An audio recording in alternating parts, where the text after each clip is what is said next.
All right, what up, though? This is your boy Willie Styles. Welcome to GFT Radio Show. We're in the building. Clint, you want to say what's up? What's going on, good people? You already know who it is. It's your boy Shmoo. Now, I mean, got a good show lined up for y'all tonight. No Sunny doubt. should be with us in a minute. Yeah. She said she's gonna be running a little bit late, so no problem there. We'll hold her down while she's away. Yes. yeah. In the meantime, I'll do all the intros. GFT Radio Show. It's June 8th. Catch us every Monday night here. We always have great topics on Monday nights. 10 p.m. Eastern time is our start time. We're also here on Thursdays, at least during the quarantine for sure. And that's our quarantine or our social distancing and chill show. That's kind of a freestyle show. So always get at us. If you're not watching us live, you are watching us on demand 24/7, Spotify, iHeartRadio, Stitcher, Google Play Music, Facebook, YouTube, Apple iTunes Podcast, SoundCloud, and Blog Talk Radio. So definitely get at us at one of those many wonderful spots, locations, podcasts, stops, whatever you want to call them. And then, best of all, if you want to rock some GFT Radio Show merchandise, definitely get at it or get your merchandise at teespring.com/store/GFT Radio. Got on my Grown Folks Talk shirt. This is one of the classic legacy shirts. Do we still sell these like this? Yeah, I think we got a couple on there like that. Okay. I believe so, yeah. Yeah, no doubt. I'm still waiting on my, I got a couple things just coming in that I'm waiting on too.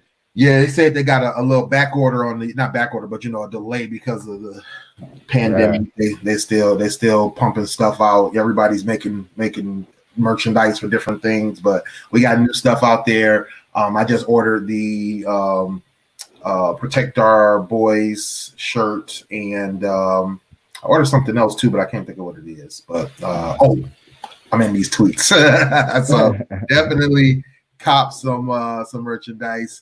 And we'll definitely get that over to you guys. So tonight's show is what are you doing to protect your mental health? Essential topic, right, for this time period. Yes. I'll let you do the intro on that.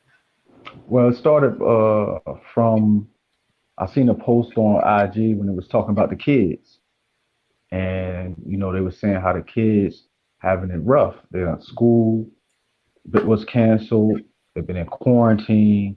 Have to deal with the riots and full of all on social media talking about the murders and this, that, and the third. So it was like check on the kids and make sure their mental health as well, because they're going through a lot right now too. They're stressed as well.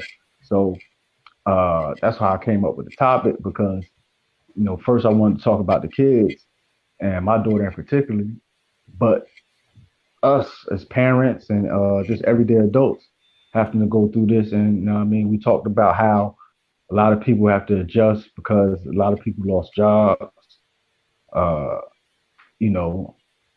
lot of people's jobs have changed.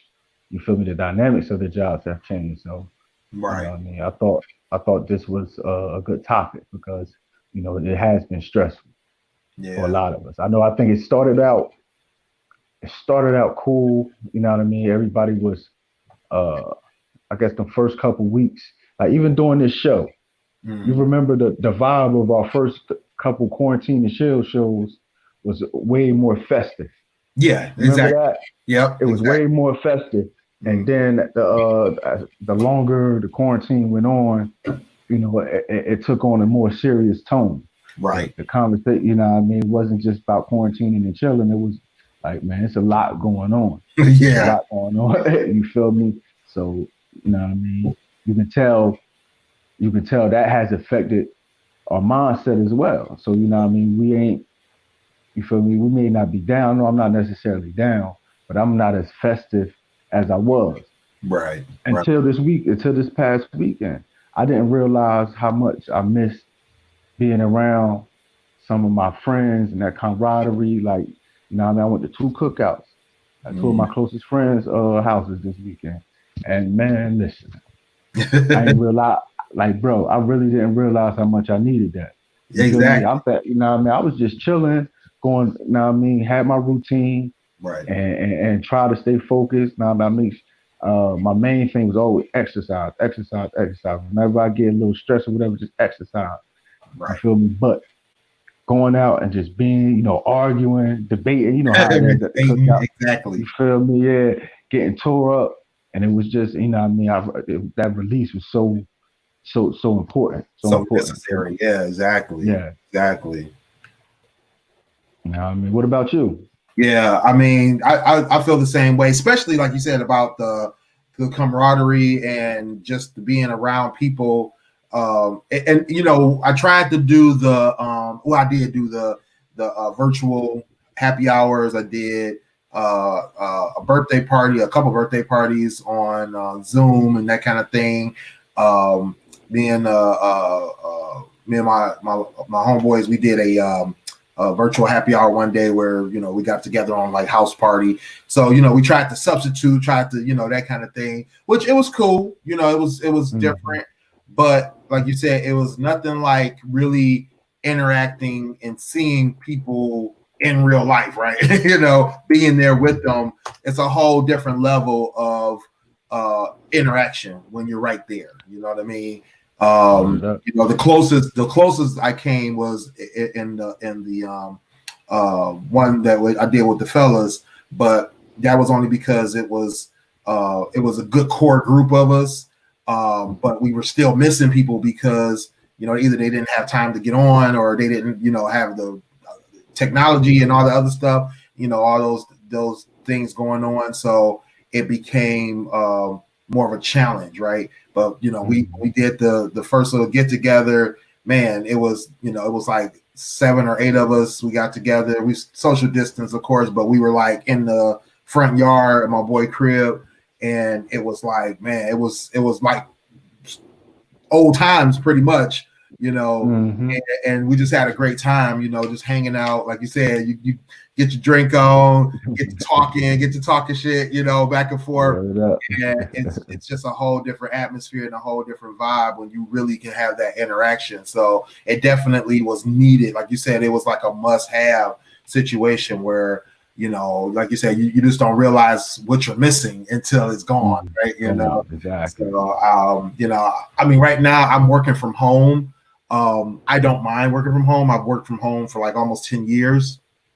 Um, you know, not really having that interaction with my coworkers. Um, so it's not like a what they call it. It's not like a what's the word I want to use? It's not like I'm missing them or nothing, Mm-hmm. but there's certain aspects of the job that you do miss when you're not there, right? That kind of thing.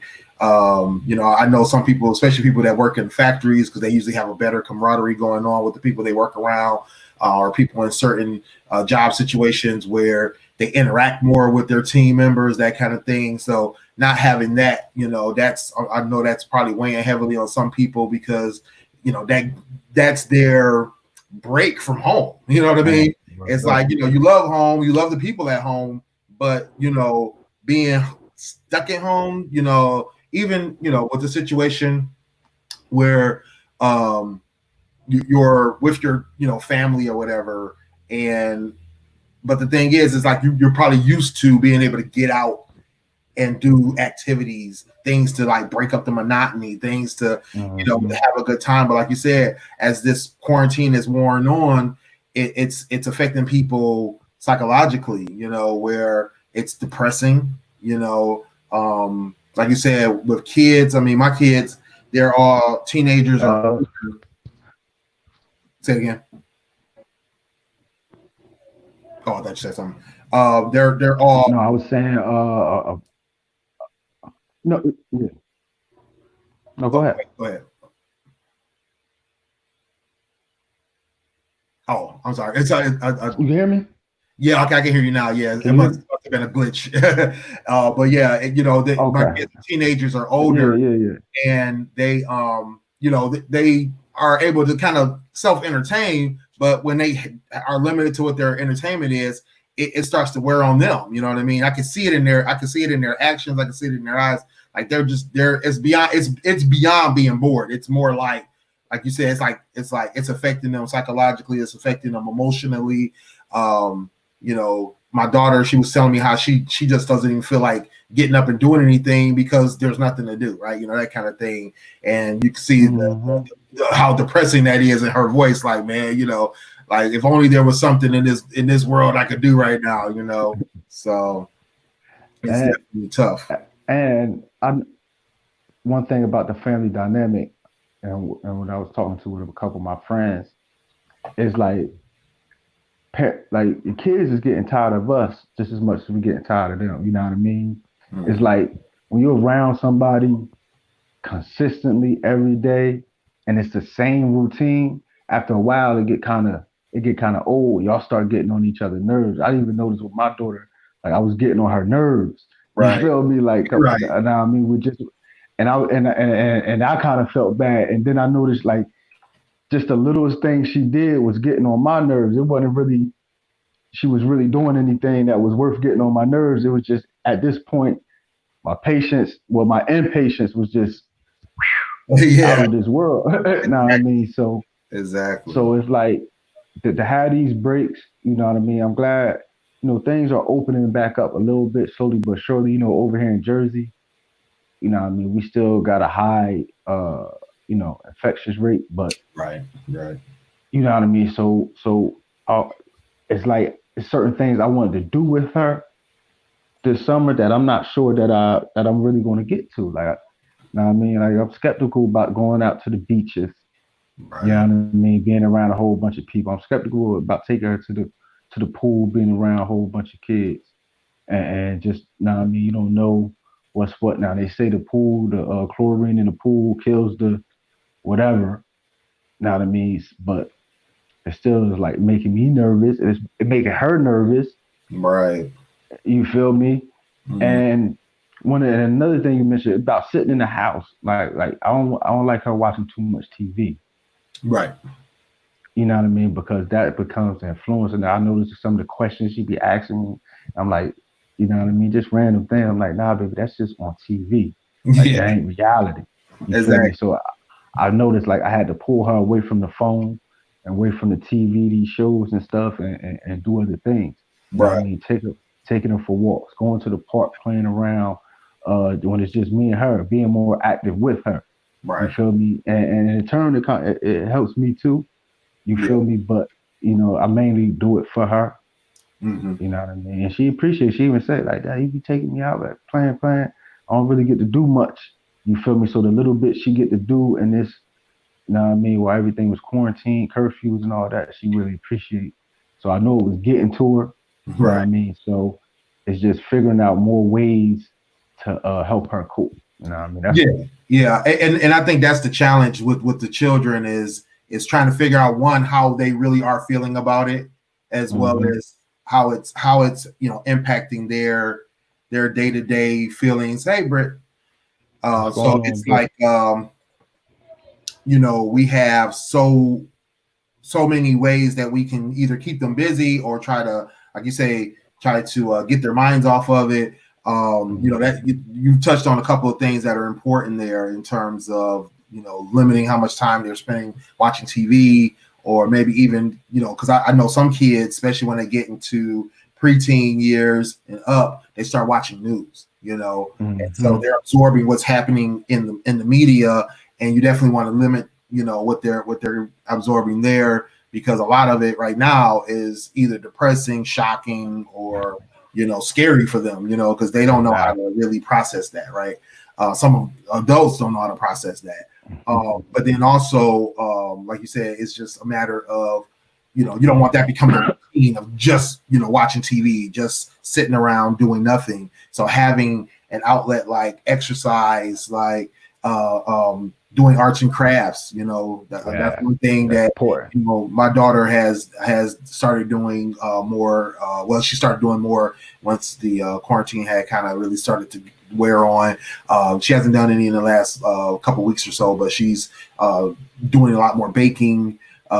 She's one of my other cousins has been over to the house, and is working on culinary class, so she's been kind of talking to him, working with him, that kind of thing. So it's like you said, it's important to have an outlet, something that they can do to kind of take their minds off of these things, because it can, like I said, it can get depressing, it can get hard to cope, hard to deal with, especially because this is, I mean, it's new for everybody, but for them in their short lifetime, this is this is even more impactful. And then because it shows them, it shows a lot of kids, it put their parents in a helpless position. Right. You feel me? And a lot of kids never even seen that from their parents. Exactly. You feel me? To where like, oh man, you can't fix this. Mommy can't fix this. Daddy can't fix this. We just got to deal with it. So like, a lot of kids never experienced that. So now they're going through that as well. And to touch on, to bring it to adults, because like you said, a lot of adults don't even know how to deal and process what's going on. Exactly. And we kind of spoke about it in a previous episode. As far as dating goes, this has been a strain on a lot of people's relationships, and from continuing relationships and developing relationships. A lot of things just stop. Right. You know what I mean? A lot of things just stop. So the people weren't, like some people are in long distance relationships. You feel me? You know what I mean? It has been, I know, you feel me? Like, I know it's been stressful. Yeah. You feel me? No. And, you know what I mean? And we was talking about how, like, we all need that loving. And if we can't get that loving the way we want, that has an effect on you as well. You know what I mean? That's something, grown folks got to deal with. Yeah, exactly. I mean, that's been one of my challenges, as you pointed out. I know I talked to a couple other people who are having the same kind of issues. I thought I had it bad when it's been about 6 months that I've seen my fiance in person, and a friend of mine was telling me how they, in their relationship, that their significant other is like, thousands of miles away too, but they haven't seen them in like almost a year now, because they were supposed to get together right around the end of the year. Something happened, but then, this all popped up, and that just really put the squash on anything. And, when you have limited contact already, and then it becomes even, more drawn out, it becomes a little more stressful, and not even just because, like you said, you want that interaction, that physical interaction, but the stress of this situation on top of the lack of, being together, makes that hard. One thing that we've done already in the past, but is been helpful, is having the FaceTime calls, that kind of stuff. We basically text every day, but it's like, it's just timing, right? And then you also have the fear factor, right? It's like some people are, they're not able or not sure when they can plan to be back together, even when things are opening up, because some people are like, you know what, I still don't want to be out there, especially when you got to take planes, or you have to be in a public setting or a public space to travel, that kind of thing. And or like from my flip side, like I don't care, but then she doesn't want me to be, coming through an airport and then contaminating over there. So you know what I mean. So it becomes that catch-22. One way or another, you have issues that have to be figured out in this. So it's and it weakens your support system, like yeah. Oh, no doubt. No doubt. Yeah. Yeah. There's people who not need, but they don't have that connection with their families, and they're either all alone, or they're, with limited, like you said, limited support. That's true. Yeah. True. Because, some people's significant others are their support system. Mm-hmm. You feel me? So if that significant other can't be there for them, or if this whole pandemic affected them in a negative way, it's like, man, if you don't have a strong foundation, things could crumble quickly. You know what I mean? And And just like we was just saying, if you don't have no, as far as family go, like older people, I know it has been real stressful on them because, you know, a lot of they depend on family to come take care of them and do things for them, and they family can't get to them. You know Right. what I mean? I got a friend right now that's going through a lot, and you feel me? She got aunts, her mom. You feel me? They all sick. They all in the hospital. Oh wow. Yeah. You feel me? And they all live at a distance. You feel me? So she can't get and then she can't get to the hospital. Can't go in the hospital and visit them. So it's stressful. Like she going through it right now, dealing with that. But it's also stressful on them because they don't got no family to come see them. Right. Right. You feel me? And it's so it's a lot going on, man. It's a lot Yeah. going on. Oh, I'm about to say, I mean, to your point about that is people who rely or get their interactions in religious Oh yeah. setting, you know Yeah. what I mean, when they go to church or when they go to services, and they're used to being around people, and at least in that type of setting, or they get their interactions from their congregation members and that kind of thing. That's something else a lot of people are missing. I know of a couple of congregations that have done things for their older congregants and gone out and done like parades and shown banners and posters to them from outside to kind of show love while they're in quarantine, and at least trying to interact with them through telephone, through even video chat, that kind of thing.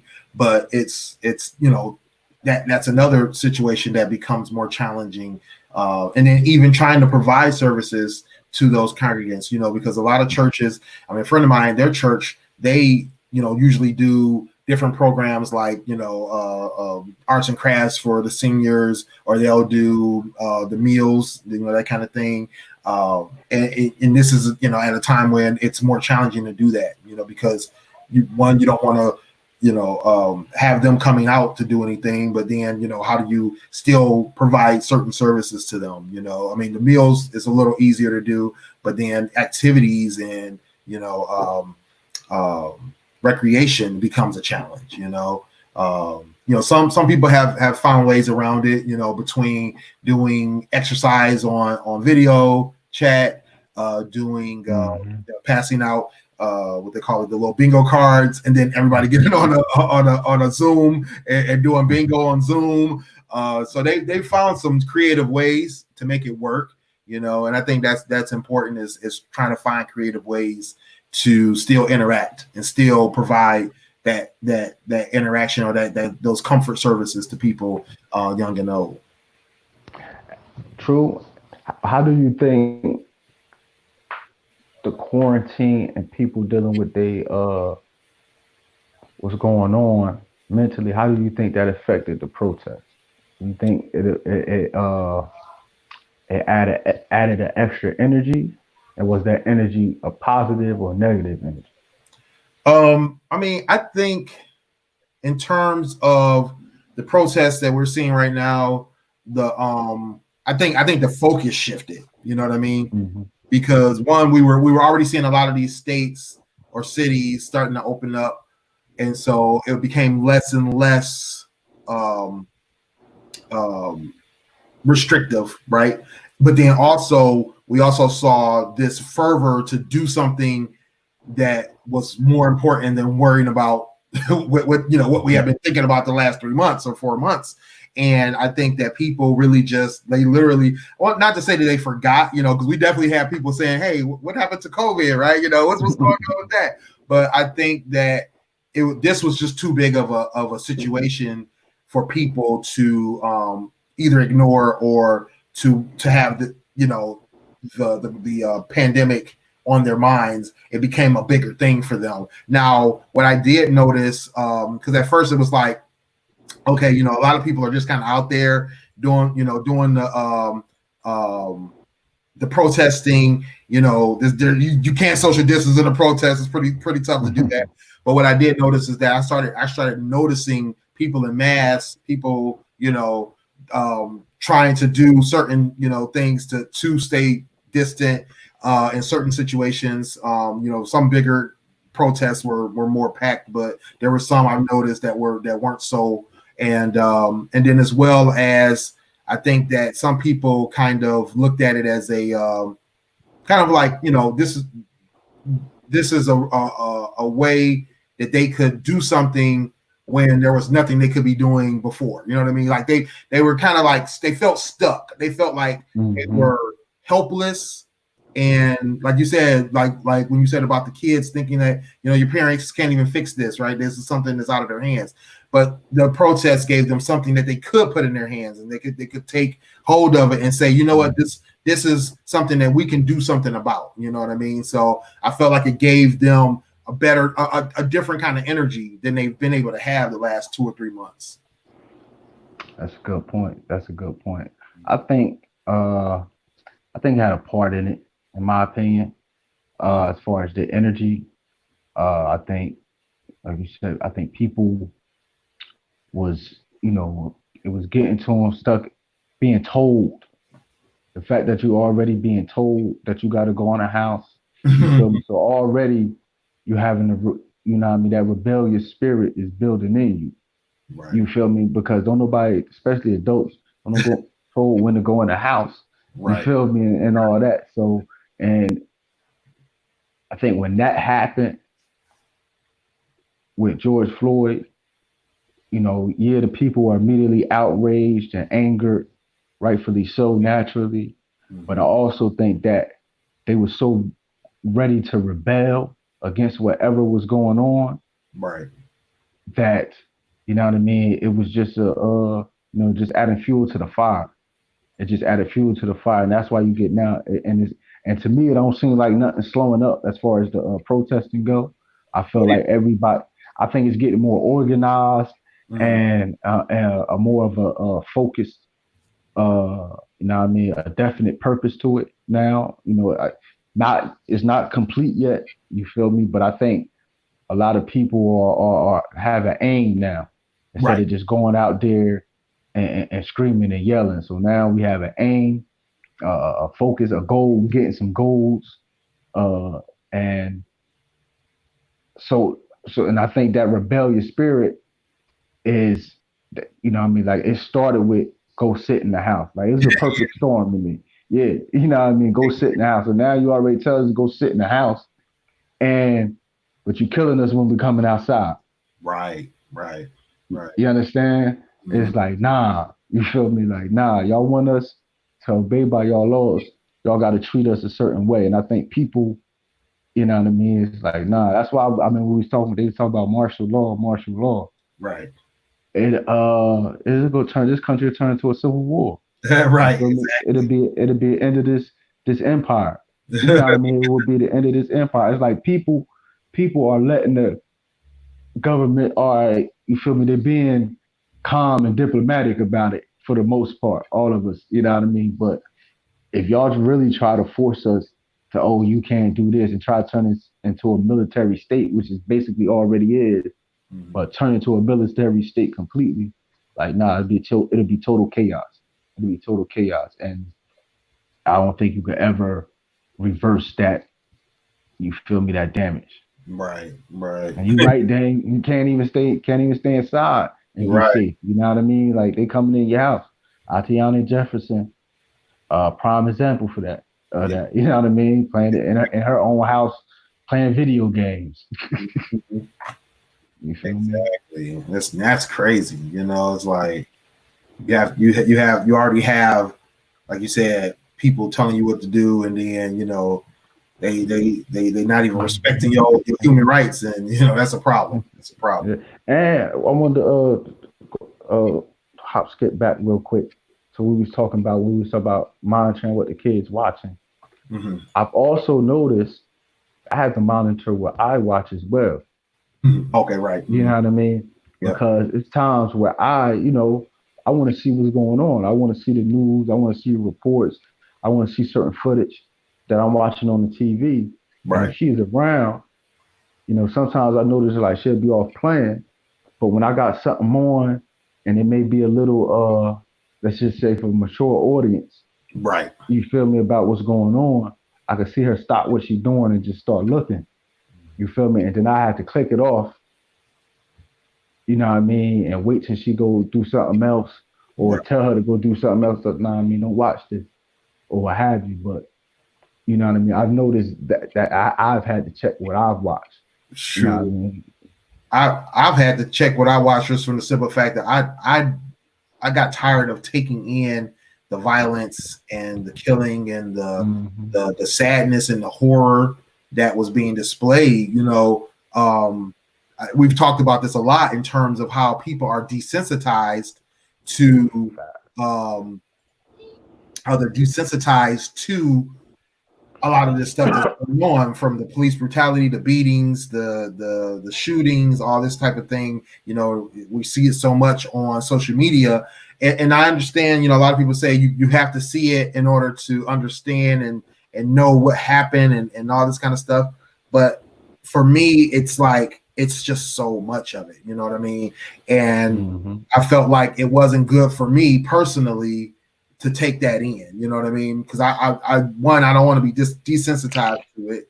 But then two, when I see certain situations and it hits home, you know what I mean? Because it's hitting home already, being a black man in America, seeing people who literally look like me in terms of, you know, they're taking big guys down just because. And my thing is, I was thinking more about, well, with George Floyd, he was kind of a big guy. Eric Garner, is that if you come at me, I'm going to be on the defensive anyway. My body's just going to be on the defensive, and you trying to take me down is not going to just happen. You know what I'm saying? I'm not about to drop on the ground. I'm in my 40s. I'm already don't move like I used to, but even when I used to move, I wasn't moving like that. I'm not about to just drop on the floor. That just doesn't happen. And you watch these. I've watched enough of these cops taking everybody down, pinning people down type of mess to see that a lot of times it's their misunderstanding of how the human body works. People aren't going to immediately just collapse for you. That's just not how we work. How people work. So number one rule of nature is self-preservation. First thing you're going to, you feel me? And exactly right. already feel like you're about to do harm to them. So their body's going to be on defensive. So you trying to force them to get into a position that's unnatural already is a problem. So while they're on top of you too. Exactly. Like roll over. I can't. You're on me. Roll over on your stomach. Wait, what? No, I can't. Yeah. So it's like watching all of that stuff is jarring, right? You know, so it's like it's just stuff I don't want to take in. I don't want to think about, you know, on a day-to-day basis. You know, you can explain to me what happened. I'm good with that. I'll understand good enough. You know, I don't want to be desensitized to it. I'm at that point too. It's like I want to know what's going on. You know, I'm glad a lot of this stuff is videotape and put out there, but I don't think I have to watch all of it. Yeah, exactly. If you seen one police brutality video, you basically seen them all. You understand? You know what I mean? Like I don't even have to like.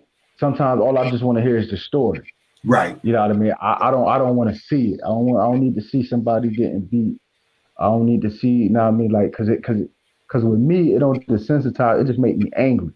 Yeah. Well, that too. You feel me? Too. I mean, like to Brittany's point, you know, it's like a pressure cooker. You finally pop, right? And you know, if I'm thinking about that, and I'm about to get into a altercation, I mean, not even an altercation, an interaction with an officer, that's on my mind.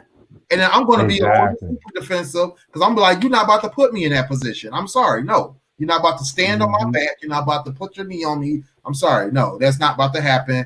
You know, so like you say, self-preservation. In my mind, my body, I'm going to be on the defensive completely. Hey, you know, growing up, you remember those movies? I don't know if you ever heard of them, called Traces of Death and Faces of Death. Faces, yeah, I remember Faces, yeah. Yeah. Remember, you had to be a certain age to watch certain stuff like that. Like you had to be 18, 17 and up. And now we have so much access to the internet, Facebook Live, Instagram Live. Mm-hmm. I don't believe I actually saw a grown man murdered right in front of my face live. I was like, wait, I just actually watched a murder. Right. And it's like, it shocked me for a minute there. This is like, wow, this is what we're coming to with this day and age. I'm watching murders on live. Mm-hmm. And I don't know what made me watch this particular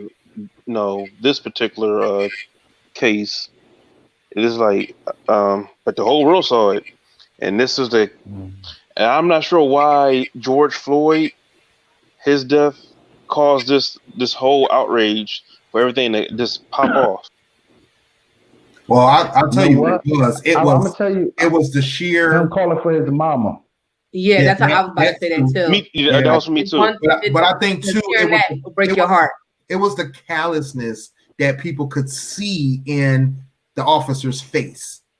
It was the callousness of his actions. Which one? The round face Asian, and then for the length of time, it's things that you just don't see in the 37-second clips from like what's my man named Walter Scott, when all you saw was him run away and then the cop shot him. You can't see bullets, right? You can't see bullets. You can't see in a chokehold when they were 8 cops on Eric Garner. You can't see all of the pain, the anguish, like you said, you heard the I can't breathe, but it's like, there was this extra layer. And then I think it was also the compounding of what had been happening. We had Breonna Taylor happen, we had Ahmaud Arbery happen, and then all of a sudden, and it's when you compound that much pain and anger and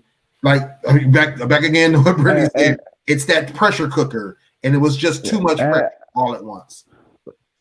Yeah, I definitely agree. The combination of the Ahmaud Arbery with the Breonna Taylor, but for me and for like the fact that when you hear him call for his mom, it's like, what I mean, see that big man, that big strong, broken to that man, broken down to that extent. And then, what also what pisses me off is, the fact that people recorded it. We got the officers, you get the officers, but it's like at some point, when we gonna fight them officers? You feel me? I think that's where a lot of people, and I think that's what angered a lot of people, is that part too, is like, we sat there and watched that man die and we didn't do nothing. Yeah. You feel me? Like, she was 17. I think everybody felt that. Well, it wasn't just her. It was a whole bunch of people out there. Other people out there. I'm not blaming her. That's what I'm talking She's about. 17. Yeah.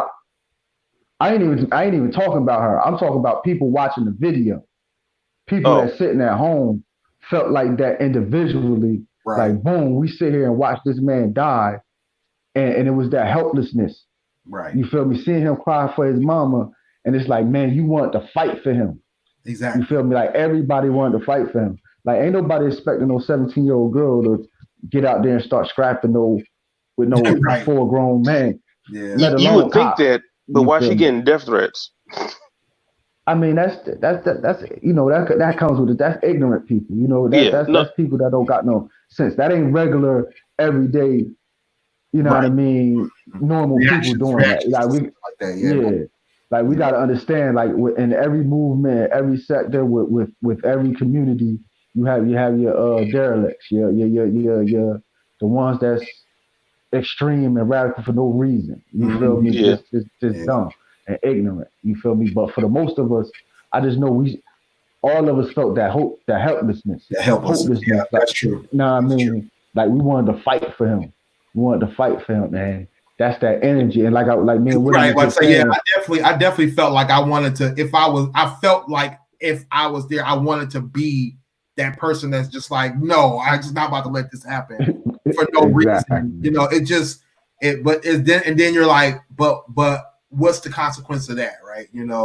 And you know, like I watched during a protest, a young lady get accosted by a cop where she was trying to she was just trying to stand there really, and then the cop got in her face, and then another cop grabbed her from behind. He grabbed her chest, and so she tried to take him, and then she stood up again, you know, to they stand her ground, and he ordered her to be beaten. And so they start beating her. And so another, I don't know if it was her friend or just another protester. That's the one I showed. We showed that. That's what we talk about. Yeah. You know, all she had. We showed that on a previous show. And they attacked her. And it's like, you know, that right there goes to show you that, you know, we're not dealing with sane people. You know what I mean? They get this gun, they get this badge, they get this body armor, and they think that they're God over everybody. You know what I mean? Not even God, demons over everybody. You know what I'm saying? That's what we talked about earlier, though. Me and Willie's talked about this to a certain extent, where it's like when we're approached, the first thing they go to is for a weapon. Why is there always a weapon? Why can't things just be verbal first? Like, sir, do you know why you did this? Do you know why you did that? Or why I put you over? Why is there always a taser, a baton? Or for us, it's a gun. Not even a warning. You know, it's just always an altercation to show a pissing contest. They just want to show who's big and bad. Like, I'm the law and order right here. Right. They wanna, you know what I mean, emasculate us, because for so long, you know what I mean, the image was, you know, the big bad black man. Mm-hmm. You feel me? The big scary black man scary, black man thug. He's super tough. He's tougher than everybody. He's cooler than everybody. Mm-hmm. So when, you know what I mean, when they get that authority, you feel me, they want to knock you down from that pedestal, that perceived pedestal. That may not even be true. You feel me? Most men don't, you know, most of us don't walk around with that even on our minds. You feel me? Some perceived pedestal that they put us on, but they do that. You know what I mean? Like you mentioned D.L. Hughley, you know what I mean, quote all the time, you know what I mean, the most scariest place for a black person is in a white person's mind. Mm-hmm. You know what I mean? So they already got us somewhere else, you know, so, you know, that's how they deal with us. That's how they deal with it. And so when we just sit, and then when we at home and we just sitting and we getting all these images, you know what I mean? Like, you can get a positive effect from it because you get information, but like what he was mentioning, you could have a negative effect. You feel me? It can make you go out there and have a negative interaction with a cop. You know what I mean? And it'd be forced because you already mad at some stuff that you done seen on TV or on social media. So now this cop, you extra ant, and he probably ain't got nothing to do with nothing. Right. And then that leads to a whole nother situation. You feel me? Because he gonna want to act big and bad. So it's like it's this constant tug of war. Right. Well, you know, that's because like we said before, they don't de-escalate. They escalate situations. It's like instead of calming somebody down, like, hey, calm down. They got like, oh, I got to put my authority in check. I let him know who's the law around here. Right. Now, I got a question. And, you know, and not only that, but our perception for cops seeing this in a negative effect can also affect us how we deal with just normal individuals such as Caucasians. We gotta start having negative feelings about them as well, because let's face it, most of them are the ones that's calling the police on blacks. Don't call on blacks unless it's just outrageous. No, but Barbecue Becky, selling water. We getting cops called on people with riding toy cars now. Right. Yeah, that's ridiculous. Yeah. Let me ask you all this question. Now we're talking about the negative effects of how all this, you feel me? Because it ain't just about the police brutality. It's about we was dealing with the COVID, the lockdown, and everything. Mm-hmm. Do you think? Well, naturally, because they're human. But do you think with all this going on, with all this, do you think it has affected the police officers' mentality and their mental health? going through this because they're the ones out there all day. There's people screaming at them, cussing at them, calling them all different types of names. You feel me? Like it's, you know, I mean, that gotta have a toll on you. They had the one cop out there. Well, actually, he was I think a National Guard in the military. You feel me? And you would see him, like the crowd was yelling, "I'm black and I'm proud. I'm black and I'm proud." And you could see him under his breath. And the dude was videotaped, like, look, he's mumbling it. And then he put it on his, you know, he put it on his page and was like, "Man, I'm black first before anything." Right. You feel me? I'm a black man first. And I think like, he wasn't he brought to tears a little bit too? Yeah. Because I mean that was heavy for him. And I think that, like you said, in his own statement, he said that, you know, he's black first, and in that moment, you know, and I've seen that with both black cops and white cops. I've seen it with the, you know, for situations where in those moments they're looking at it from the standpoint of they're humans just like us. You know, they're human beings. They're going through similar problems, situations because of this pandemic. They're stressed. A lot of them are stressed because they're working overtime. They're doing, you know, and I want to say there was a I don't know if he was a community resource or if he was just a senior officer, but there was this cop that was basically having this interview with this young lady, and she was asking him about, you know, what he felt was not like the fix, but he felt like, you know, what he felt about the changes that needed to be made to kind of, you know, improve this relationship between the police and the general public. And, you know, he was making a statement about, you know, how interactions are handled, the de-escalation process needed to be more tighter, more actually used. And there was a couple other things he was mentioning. And I think that just listening to him, it kind of touched on the point of a lot of times some of these police officers are in situations they don't even want to be in when they're seeing these things go down, and then they now have to be put into this situation where now they have to police a protest, and they're, you know, and for them it's like, I don't want to be here policing a protest. You know, that's not what we're supposed to be doing, you know, whatever the case may be. So I think that there's definitely some cops out there who are feeling the stresses of this, and you know, you want to hope that people in a professional capacity will take what's needed in order to take themselves, you know, away from a situation to the point where they're not taking it out on their customers, you know, so to speak, right? You know, if you're stressed, if you're having a bad day, because you see it with customer service reps, you see it with cashiers, you see it with, you know, all these different types of people facing, you know, professions. But for a cop, it becomes a lethal cocktail if they don't know how to handle that stress, or if they don't know how to direct that energy somewhere else. You know what I mean? I think that becomes the issue, is if they're really handling it mentally and psychologically in the best way. You know, some of the ones that I've seen on, you know, that I can recognize are just under the stress of, I don't really want to be here. I don't want to do this. This is not right. I think that they will make the right decisions. But then, you know, that there's cops out there, and they've even said it, you know, in terms of the police brutality, that some of that is stemming from these cops being overworked, tired, you know, amped up because they're tired of the situation, right? You know, I mean, think about it like this, and all three of us, or all four of us are parents. I don't know where Sonny went, but all four of us are parents.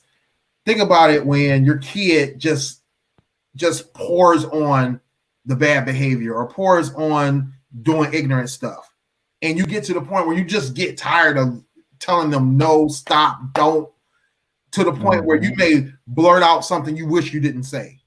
You may cuss them out. You may smack them on the behind. You may, you know what I'm saying? You know, I think a lot of parents have been there. A lot of parents will make the right decisions, but then there's some parents who just may go too far and not realize that they are, you know, going over aggressive on the kid, or that they're doing something that is going to be detrimental to the kid's state of mind at that moment. You know, sort of like that video of that woman who beat her kid on Facebook Live about twerking on Facebook or something like that. Mm-hmm. When she just stumped her. Yeah, she ended up stomping the kid. Yeah. Because she. You get into this. You get into this fever, like where you're just like, oh my God, I'm so tired of doing this, saying this, telling you that, and then all of a sudden, you go off the deep end, and that's basically what cops are doing. They and a lot of times, I think it's like in their mind, they're, in the right, or they're doing the right thing at the moment until they realize if they've gone too far. Unfortunately, when a cop goes too far, somebody ends up hurt or dead. Where when the difference is when you're a parent, you may smack them on the butt and then you like, dang, I didn't mean to like whoop you for something stupid like spilling milk on the floor, but stop acting up, whatever the case may be. But I think that's the problem, is when we have that situation with a cop and they go too far, they get overly aggressive, or maybe they're bored, like that cop in, I think it was California or Miami, that rolled into the scene and body rolled and then tackled a 14-year-old girl. Like, bro, like, calm down. Here's my thing. You're a little too bored, or you need to go chill out of the car. Here's my thing on that. Here's how I feel.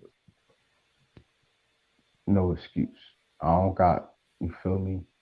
You took that job. You signed up for that job. You expected to be held to a higher standard. That's what I think we keep getting lost, is when we talk about these officers and these law enforcement, period. Is y'all are there to enforce the law, so which means y'all have to be held to a higher standard to the law. You feel me? So my thing is, when we go back to police training, I feel like everybody shouldn't be able to be a police officer. Right. You feel me? I feel like all police officers should have a mental, like psychiatric background check, and first ongoing periodic, and ongoing. Yes. Like you said, and then you feel me. Even from there, it's like I don't mind. I don't feel like people should be on that. I feel like it should be a time limit on that type of job. Mm-hmm. You feel me? Because if that's a lot of stuff you got to deal with. You know what I mean? Like, officers got to deal with a lot. You got to give them that over the years. You know what I mean? Because you already people ain't gonna like you. People ain't gonna. You got to deal with that. Like we said, these people are humans. So just off the fact that you're an authority figure, people ain't gonna like you. Period. Right. Period. You know what I mean? And so going in, you got to know that. You got to be mentally strong going in. Mm-hmm. So my thing is, you feel me? It should be no excuses. If these officers break, that means it's the system's fault. Mm-hmm. Yeah. At the end of the day, it's the system's fault, and somebody should be held accountable. You feel me? From the top. Like, there's no way, when you look at all these charges or all these complaints that some of these officers get. Just for instance, Derek Chauvin. If you just look at all the complaints he got, right, he shouldn't be on the force. Right, exactly. You feel me? It's something telling you, like, it's no job.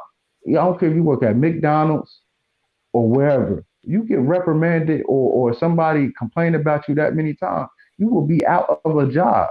Right. You know what I mean? So how can, like, the constant shielding and protection is the problem.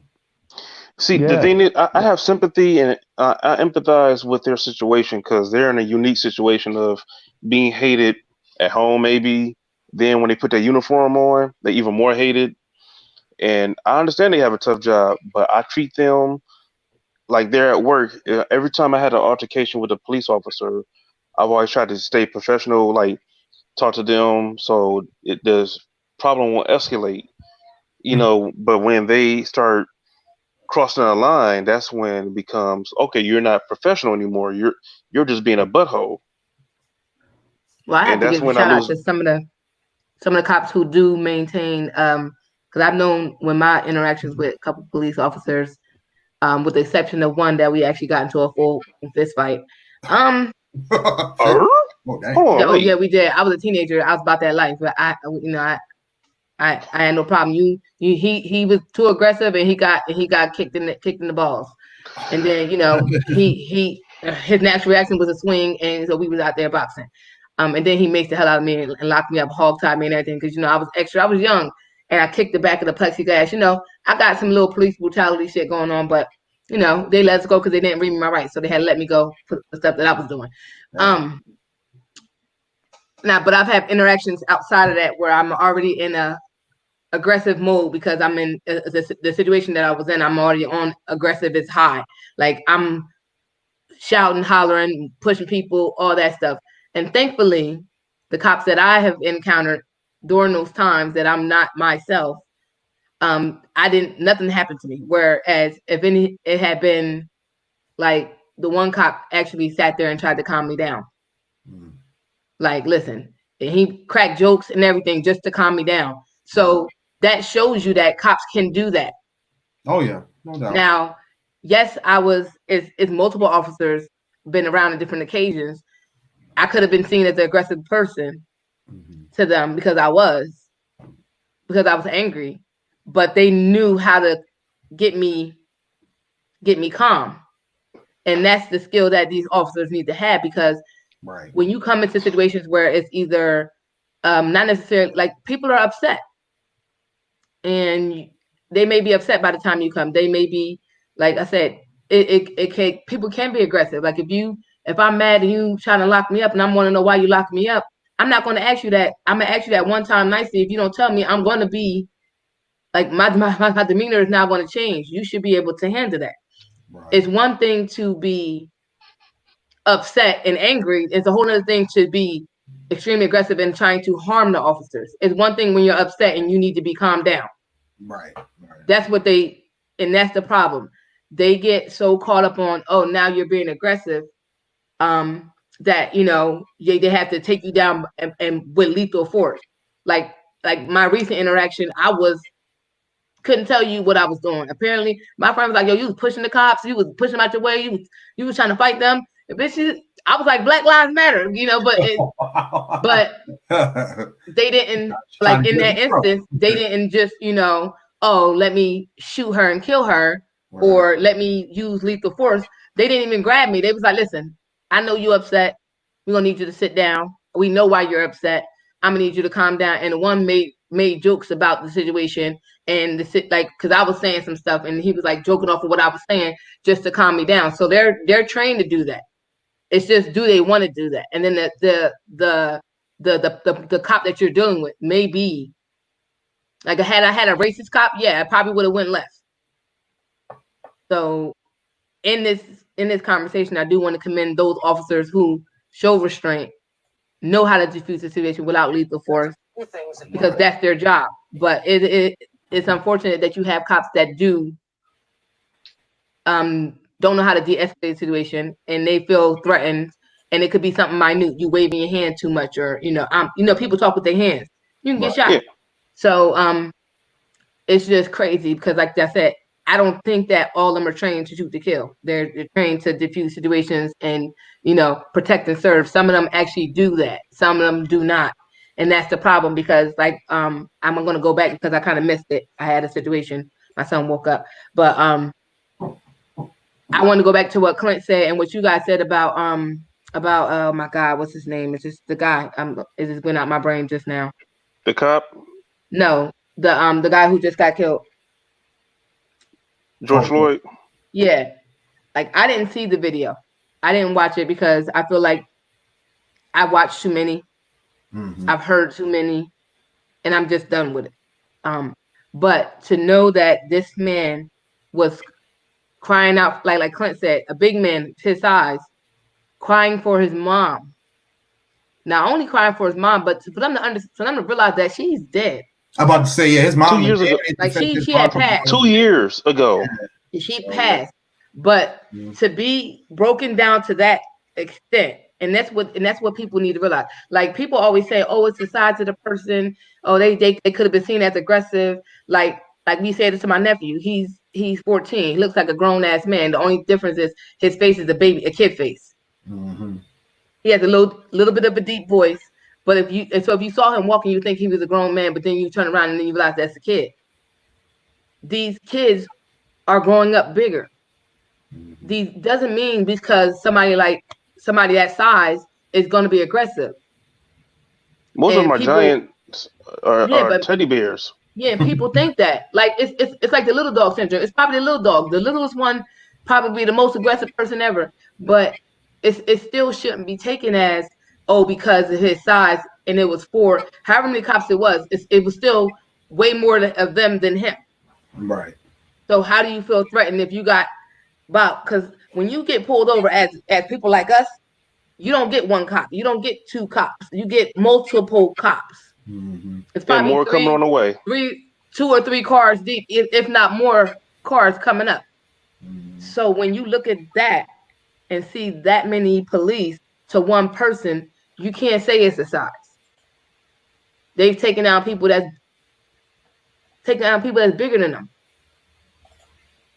So I don't get that part of it. So it's just crazy. I just had to but hearing that he called his mom, and I can just imagine like for you to get, and people don't call their mom unless they're in extreme pain, and like the first person they think of is their mom. Right. Yeah. Yeah. I mean, I think a lot of what's going on and the things that we're seeing, like we said, it's that boiling point, right? We're at that boiling point. And I think that's part of the protection, right? Protecting your mental health is being able to step away from some of that, being able to not have that fed to you constantly. One thing that I was talking to a friend of mine about today, I've talked to several people about that because I ended up taking a day off or a couple of days off. Well, not a couple of days, day and a half off last week.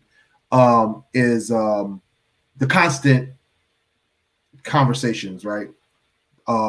We see a lot of it in the news media. We see a lot of it in social media. And then we have people that we talk to on a daily basis that want to talk about these things. Last week it hit a fever pitch for me because I had spent the week before everything happened with the civil unrest. I had spent that week before having conversations with friends and family about the quarantine, about the pandemic, about the disease.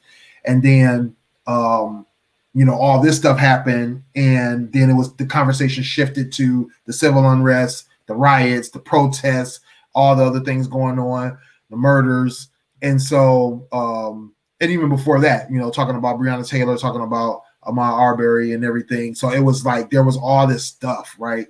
And if anybody has watched this show in the last 2 or 3 weeks, they know I've been very adamant about every show that has not to say nothing to do, but has other topics to discuss. I've been always saying, hey, let's concentrate on these topics first. Let's get this topic out the way. And it's because we constantly are talking about these things, and that's part of feeding. That's part of the feeding. And I think people have to realize that can be exhausting too. That can be draining. This show, of course, I didn't say that because this show is about that, right? So, I'm definitely not going to say it about this show. According to the last Social Distance and Chill show, it was about that as well. But, when I'm talking to people, I try my best to keep the conversation on things that are not civil unrest related, especially if I'm talking to Black people. All my white friends and white family members, I still constantly have to have that conversation with them because, they, it's on their mind and they think it's on mine, even though it's not. And then, it is, but you know what I mean? It's not on my mind to talk about it. But then also just having a break, because that's my thing is I'm like, if I can just have a break from it, I was talking to a couple of people and I was letting them know, like, look, after the Monday night show, I'm done. I'm not going to be on social media like that. I'm not going to be talking to people, So I spent all last Tuesday. I think I did maybe about 4 or 5 reposts of other people's stuff, but only in my stories, just because it was there. But I was mainly only on DM to talk to 2 people. I was mainly only on text messages to talk to 1 person. And I took a couple phone calls from my sister and my mom, and that was it. And I was like, I needed that break. You know what I mean? I just needed time away from the subject matter, time away from all the stuff that was going on.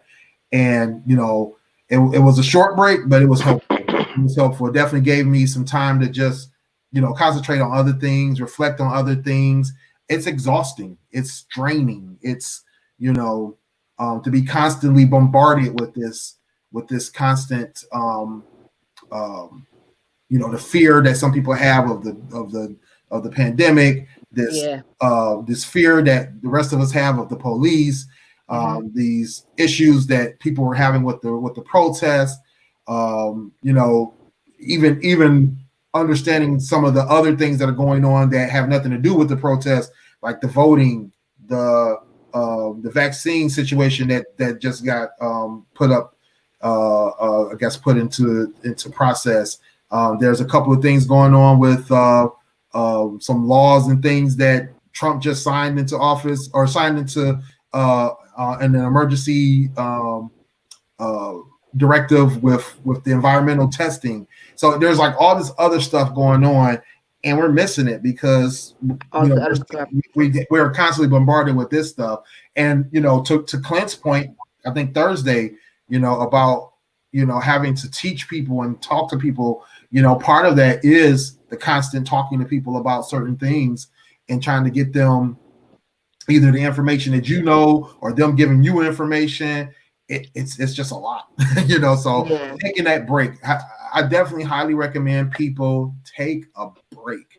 Don't answer the phone. Don't talk, because you know who your people are that are either conspiracy theorists, information whores, people blind. What's better to talk about other than the current events. Don't forget blind. And that's what I want to talk about too. Mm-hmm. Like, you conspiracy theorists, like, stop insulting my intelligence, first of all. You feel me? Like, what I mean?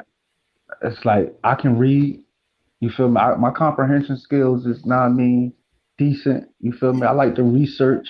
Mm-hmm. You feel me? So if I ever feel like I want to dive into what conspiracy, I'll do that myself. Mm-hmm. You feel me? Like, don't be coming to me and bombarding me with that. And then another thing, like you said about taking a break from it, is important because, you don't want to start looking at other people differently too by having these conversations. Mm-hmm. Because a lot of people I have a conversation with, be friends and stuff, and like, we don't always agree.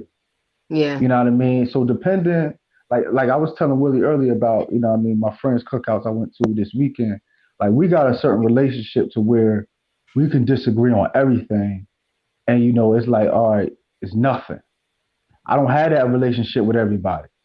You feel me? But everybody want to have those same type of conversations and debates. Mm-hmm. You understand? So it's like, if me and Sonny don't have that type of relationship, but every time me and Sonny together, we want to have that same conversation, that same debate, it's not going to get nowhere. That'll cause and it's going to cause a rift between me and Sonny.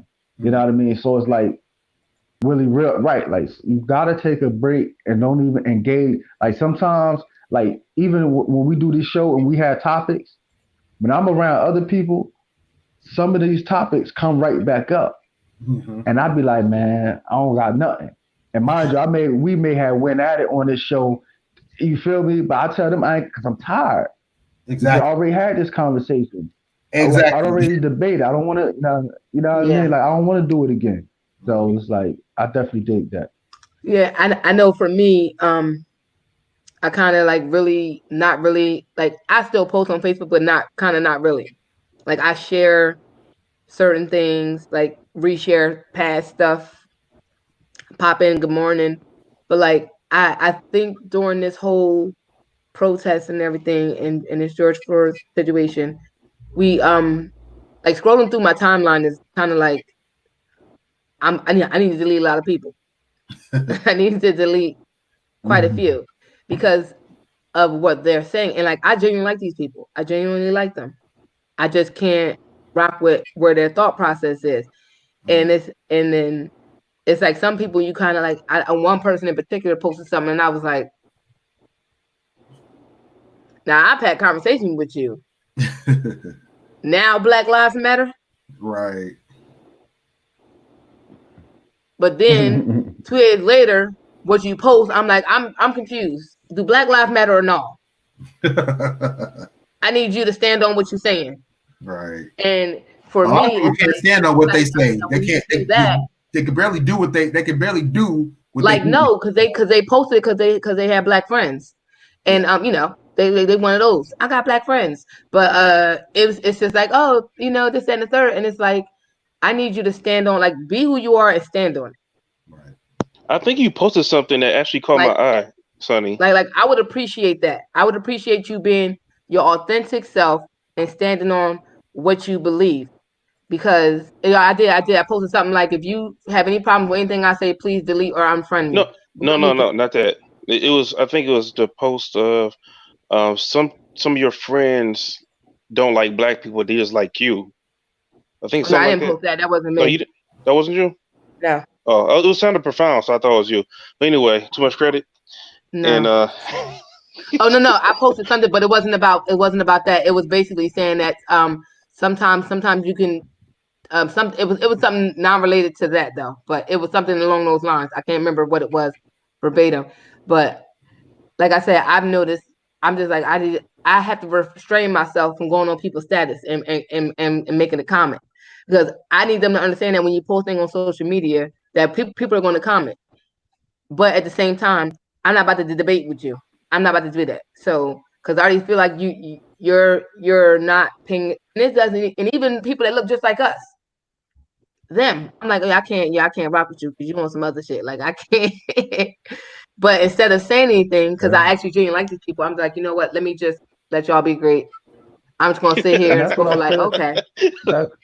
That's what I had posted that on Twitter. Like, just to me, another thing this has done is show how divided we are as Black people. You know what I mean? The division, it showed the division amongst Black folks. But it also, I don't even want to use the word division. It proves that we were never a monolithic, one train of thought people. You feel me? Like we were always diverse in thought. You know what I mean? And that's what, you know, I think, you know, we're in the after show now, so I want to allude to go find my charger for my iPad. My laptop died. Hold on one second. We're about to I want to preview a future show, a topic in a future show that I was talking to Willie about. And it came from like enlightenment. You know, a friend of mine was saying, you know, the previous generation, well, this generation is more enlightened than the previous generation. You feel me? Because of access to information and all that.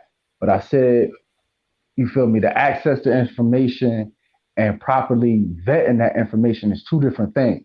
Right. You feel me? I don't believe this generation is more enlightened than previous. I just believe they have more access to information. And I lost my train of thought of the point I really wanted to make. But that's what we're going to get into one of our future shows is you know what I mean, the battle between you know, I guess information, knowledge, how we process it during these times. You feel me? How we all process it during. I lost my train of thought, but no worries. You know, it was something that has been going on last week. Candace Owens. I know, but somebody said something about, you know, about self-love. I know, you know, Clint, you'd always talk about that too. Past shows about self-loving yourself and your race. It's like Ryan Davis, comedian. He said that he like sometimes you gotta embrace your weirdo cousins because they need love too. I'm like, sometimes I don't know about that, but I heard about what Candace Owens said as far as not honoring. We shouldn't be honoring George Floyd, and you know, she was trying to say he wasn't. You know, she's basically kicking his back in and saying that he wasn't somebody that we was supposed to honor. And my thing with Candace Owens is, you feel me? Like she's you know, she's one of those self-hating people. You feel me? She don't believe in police brutality. She don't believe that you know what I mean, the odds are set up against us. You feel me? She wanted them pull up by your bootstraps. I do it on my own. You feel me? But she married a white man. You know, it's like I don't really take anything she say serious to heart. Yeah, because oh, what a great assault. You feel me? It's like update. Like Willie know, you know what I mean? Y'all in IT, y'all know, like it's like updating software. It's the same thing. She said the same thing for years. Each year she just try to add a little twist to it and use somebody else. You know what I mean? Like it's the same thing. So like I don't really care for what she said. But the point about is anybody questioning whether we should honor him or not, it's like, you feel me? When did somebody being killed and showing respect for the dead become a bad thing? Exactly. You feel me? Especially, you know what I mean? We ain't nobody put that man on no pedestal as no leader or demigod and none of that. They showing this man that he was the spark. You know what I mean? Him, Breonna Taylor, you feel me? He was the spark for this right here. You know what I mean? No difference from Crispus Attucks. Right. You feel me? That sparked the American Revolution. You feel me? He wasn't no special person, but you know, it sparked the revolution. This our era, George Floyd, he sparked the revolution. Know what I mean? So it's like you ain't gotta put him on no pedestal, but you ain't gotta degrade him and dishonor his name and saying he ain't worthy of everybody showing him some love. Her exact thing was that we honor, for some reason, blacks honor the lowest denominator on the spectrum. But I'm like, but all races actually do that, especially the white race, when they honor rapists, murderers, people who had slaves, you know, talking about the old class of, you know, George Washington and people like that. They honor them all the time. Christopher Columbus. No, they had genocide. They honor people who committed genocide. Right. So those are the people who honor the lowest common denominator of people. Statues and all. That's a fact. With several left. That's a fact. You know, and that's my thing with her. She like, and it's not just her. You feel me? Because like certain things, you know, when somebody's smart, right? You can tell she educated, but when somebody's smart, but dumb, they're always throwing it. You know what I mean? Nah, she ain't dumb. She ain't smart, but dumb. She just know what she's doing. Mm-hmm. She going after the dumb people. She's inflammatory. You feel me? She's inflammatory. Like she's no different from what's the white lady that do all the books? Laura. Tori something. Not Laura. Nah, her name Ann something. Everybody hate her. Oh, Ann Coulter. Ann Conway. Yeah, I think it is Ann Coulter. Okay, one of the Coulter. One of the white ladies. Yeah. You feel me? So one of those Trump people. So they just say stuff that's contrary to the popular belief. Exactly. Like Willie said, that's inflammatory. You know what I mean? Candace Owens is like she's pushing a narrative. Mm-hmm. You feel me? So like I agree with her when she says stuff like all black people shouldn't just be voting blindly for Democrats. Like that's nonsense. Like I agree with her. You feel me with that? But I don't mean everybody go be a Republican. Right. You understand? Exactly. But you understand? But so what she'll do is she'll throw in some truth. Mm-hmm. She'll throw in some occasionally she'll throw in some Black Power rhetoric too to support her point, because a lot of her points she make are stuff that Farrakhan said and stuff like that, and Elijah Muhammad. So she slick. But what she doing is she trying to get the people who don't study, the people who she think, now I mean, who are swayed, who are gullible, to follow her. You know what I mean? Like that's trick knowledge. You feel me? The banana in the tailpipe. You feel me? Like that's why I don't rock with her. And it's like a lot of Democrats do that. A lot of Democrats do that too. You feel me? They play to your, you know what I mean, to try to pull the strings on your heart, so to speak. You know what I mean? And what she do is she try to poke at the things that make you mad. You feel me? The things that make you upset about your own community. You feel me? Like it's a slick way of how to communicate and how to get a message across. That's why I don't ever pay people like her no attention. Yeah, definitely. I anytime I hear her name, I'm like, bro, I'm straight. I don't want to. That's once again something I don't want to take in any garbage to my soul. I'm sorry. You know why? You know why though, Willie? You know why, Willie? Because can't nobody just tell you nothing. You know what I mean? Like even if you're not right or wrong, but can't nobody just tell you nothing. Because you're gonna go, all right, that's what you said. That's what I'm gonna go see if you're right about that. I'm gonna go look that up. Yeah. You know what I mean? But everybody don't do that. I'm sorry, y'all. My daughter is oh my goodness.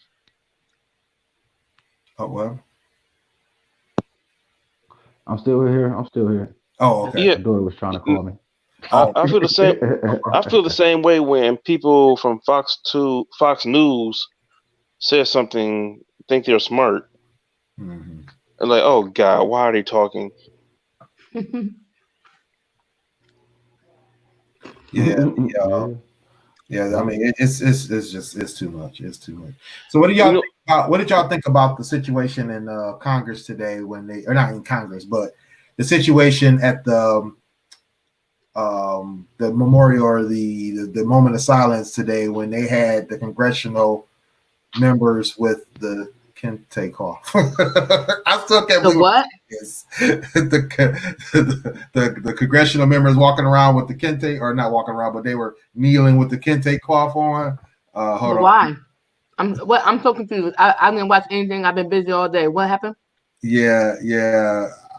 I should have stayed. They was trying to show it was too much. They was trying to show their support.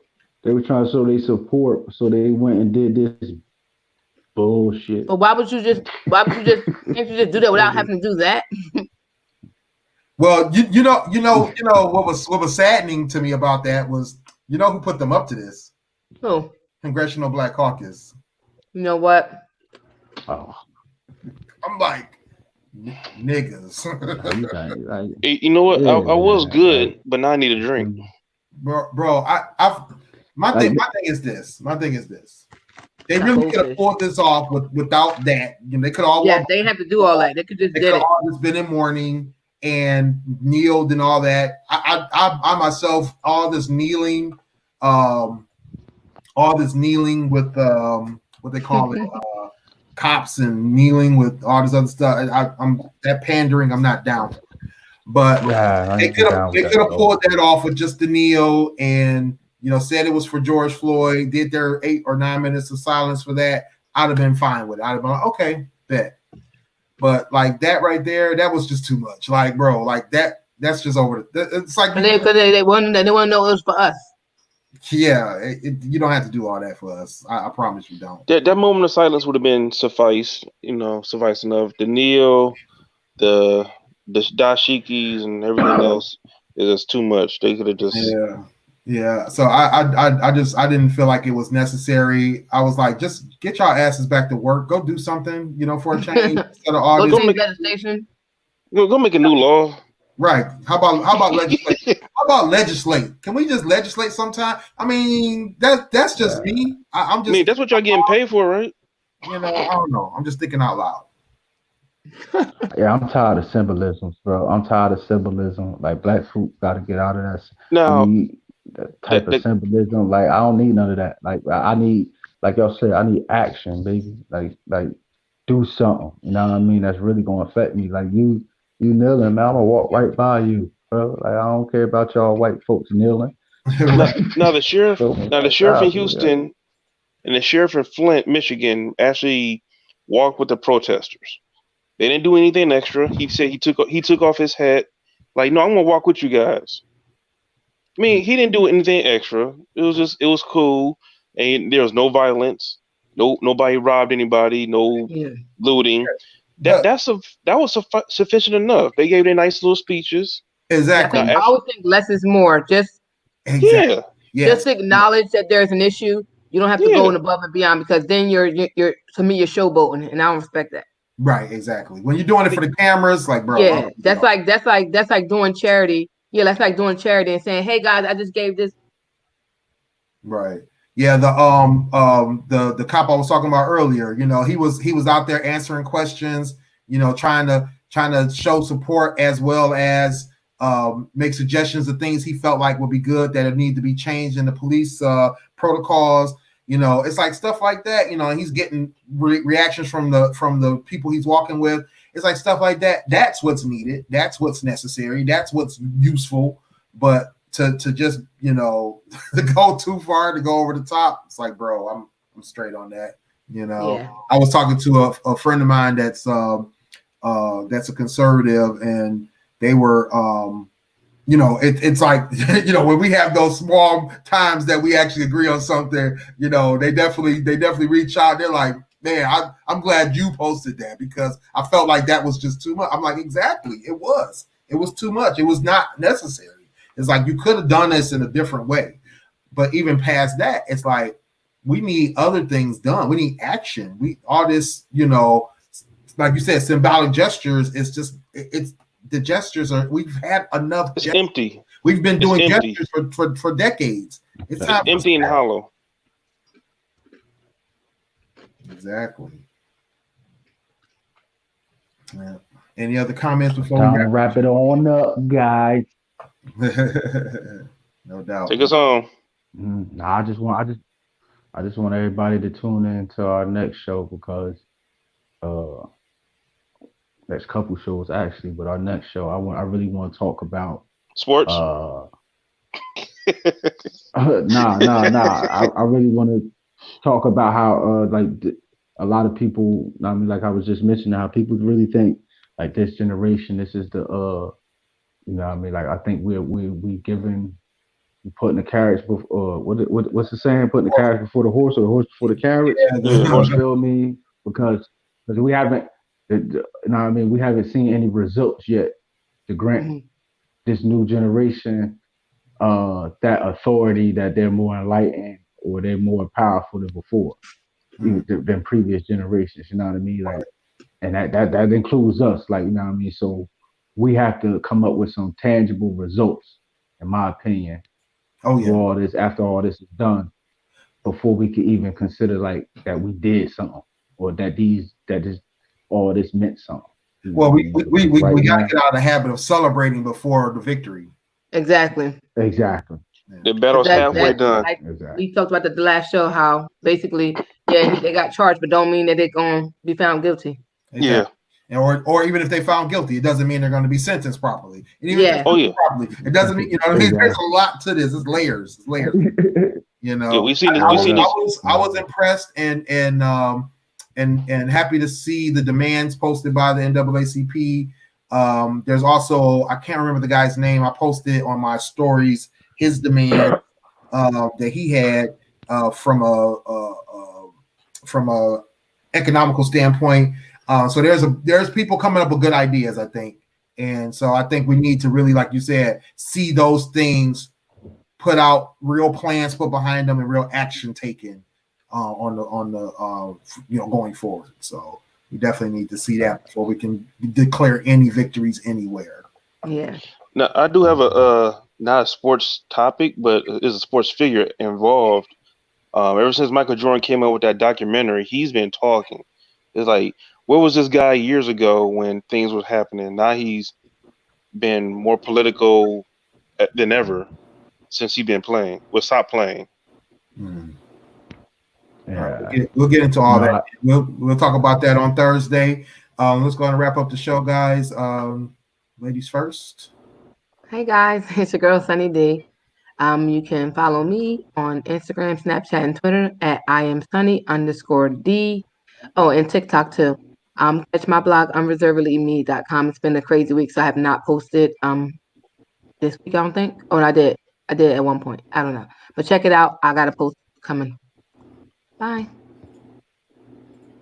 Damon, you want to? Hey, Damon, Agent D. Where am I at? I don't know. Instagram, another level up. Facebook, Shinlo, SHINLO, and be safe. You already know, man. It's your boy Smooth. You can catch me on my blog at akingstruth.com, Instagram akingstruth609, Twitter at eTrentonGloomy, and even on Snapchat at Kingstruth. Just holler at your boy. No doubt, no doubt. And it's your boy Willie Styles. You can get at me at Willie Styles everywhere. I'm on IG, Twitter, TikTok, Facebook. I'm Willie.Styles on Snapchat. I don't post there. I only talk. No. Make sure you visit me at stylesradio.com. Check out all the new music I'm listening to, or see all my links at williestyles.info. Definitely check us out every Monday. Teespring. Yes. Every Monday at 10 p.m. You can check us out. We have our focused topic shows on Monday nights. On Thursday nights, we're here for quarantine and chill, or social distancing and chill. So definitely get at us on Thursdays at 10 p.m. Eastern time as well. You can also, also get our merchandise, t-shirts, sweatshirts, pillows, mugs, all kinds of stuff, kids wear. teespring.com/store/GFT Radio. Make sure you check us out on the web, gftradioshow.com, or on your favorite social media sites at GFT_radio on Twitter and Instagram, or GFT Radio on Facebook. Any day of the week, any time of the day, you can get us on your favorite podcast stations, Spotify, Stitcher, Google Play Music, Apple iTunes Podcast, SoundCloud, Blog Talk Radio, or check out the video replays here on Facebook and on YouTube. As always, thank you for joining. Stay grown. Bye. See y'all in a couple days. Peace.